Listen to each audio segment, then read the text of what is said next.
বাইরে থেকে আসলাম, এসেই ভিডিও করতে বসে গেছি। কেন?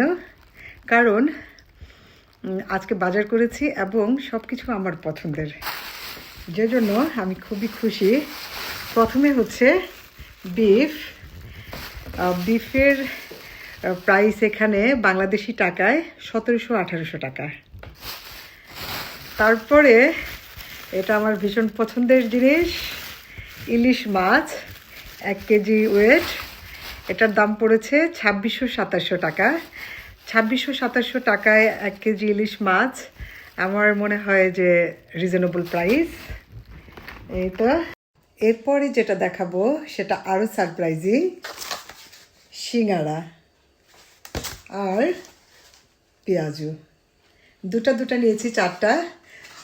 এগুলো দাম পড়েছে এক পিস 200 টাকা করে, তার মানে 4 পিস 800 টাকায় নিতে হয়েছে।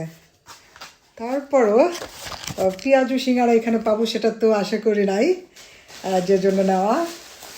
আর এই যে একটা মুড়ির প্যাকেট, বড় সাইজের ছিল না, এটা হচ্ছে 250 গ্রামের গুলো, এটার দাম পড়েছে 300 টাকা। এই তো, এগুলো হচ্ছে আমার পছন্দের জিনিসগুলো। আর এরপরে আরেকটা মজার ব্যাপার, আমি একটা পাওয়ার, আমার চোখে একটু পাওয়ার আছে, তার জন্য একটা গ্লাসেস নিলাম। এই যে এটা কেন দেখালাম সেটা হচ্ছে, এটা প্রাইসের জন্য না, প্রাইস ঠিক আছে এটার। বাংলাদেশি খাবারগুলো এখানে একটু প্রাইসি, বাট নর্মাল জিনিস ঠিক আছে। সো এটা দেখাচ্ছি এই জন্য যে এটা পাওয়ারফুল গ্লাসেস, আর এখানে এটা রেডিমেড পাওয়া যায়। যেই পয়েন্ট আপনার প্লাস মাইনাস যেটাই হবে সেটা দেখে কিনে নেওয়া যায়, গ্লাস লাগানোর কোনো ঝামেলা নাই। সো আমার খুব ভালো লেগেছে। এই হচ্ছে ব্যাপার।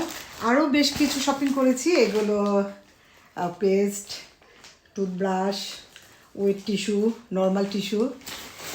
এই হচ্ছে আজকের বাজার। আমি খুবই খুশি আজকে, কারণ বাংলাদেশি ফুড সবই। এখন সিঙ্গারা পেঁয়াজু এগুলো খাবো। এই তো।